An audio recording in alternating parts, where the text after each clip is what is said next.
നമസ്കാരം. പശ്ചിമ ബംഗാളിൽ അറസ്റ്റിലായ ജെയ്ഷെ മുഹമ്മദ് ഭീകരബന്ധമുള്ള ഹമീം മൊണ്ടാൽ എന്ന യുവാവിനെക്കുറിച്ച് പുറത്തു വരുന്നത് ഞെട്ടിക്കുന്ന വിവരങ്ങൾ. വിദേശത്ത് നിന്ന് പ്രവർത്തിക്കുന്ന വിവിധ ഹാൻഡലർമാരുമായി ഇയാൾ സോഷ്യൽ മീഡിയ അക്കൗണ്ടുകൾ വഴി നിരന്തരം ബന്ധപ്പെട്ടിരുന്നതായി പശ്ചിമ ബംഗാൾ പോലീസ് രജിസ്റ്റർ ചെയ്ത എഫ്ഐആറിൽ വ്യക്തമാക്കുന്നു. 2 ദിവസം മുമ്പാണ് ബംഗാളിലെ പൂർവ്വ ബർധമാൻ ജില്ലയിൽ വെച്ച് സംസ്ഥാന സ്പെഷ്യൽ ടാസ്ക് ഫോഴ്സ് ഇയാളെ പിടികൂടുന്നത്.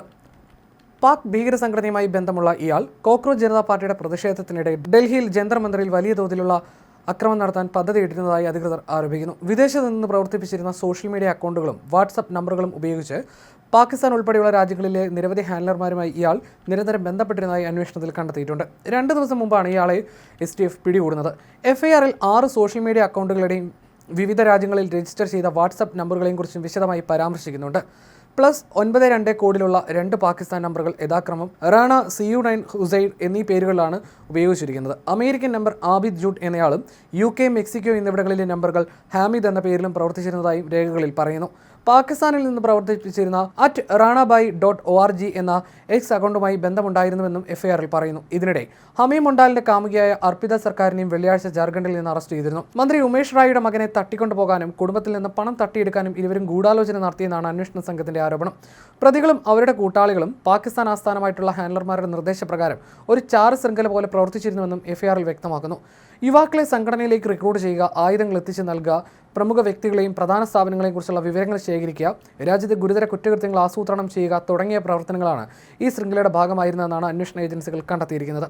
രാജ്യത്തിന്റെ ക്രമസമാധാനം തകർക്കുക, ദേശീയ സുരക്ഷയെ ബാധിക്കുന്ന തരത്തിലുള്ള ഇടപെടൽ നടത്തുക, ഇന്ത്യയുടെ പരമാധികാരവും അഖണ്ഡത ഐക്യവും അപകടത്തിലാക്കുക എന്നിവയാണ് പ്രവർത്തനങ്ങളുടെ ലക്ഷ്യമെന്ന് എഫ്ഐആറിൽ പറയുന്നുണ്ട്.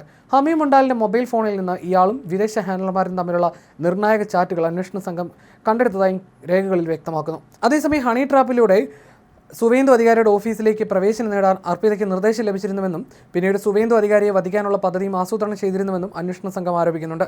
ഷഹ്സാദ് പാർട്ടി സംഘവുമായി ബന്ധമുള്ള പാകിസ്ഥാൻ ഹാൻഡലർമാരുടെ നിർദ്ദേശപ്രകാരമാണ് ഇവർ പ്രവർത്തിച്ചിരുന്നതെന്ന് അന്വേഷണവുമായി ബന്ധപ്പെട്ട ഒരു ഉദ്യോഗസ്ഥൻ വ്യക്തമാക്കി.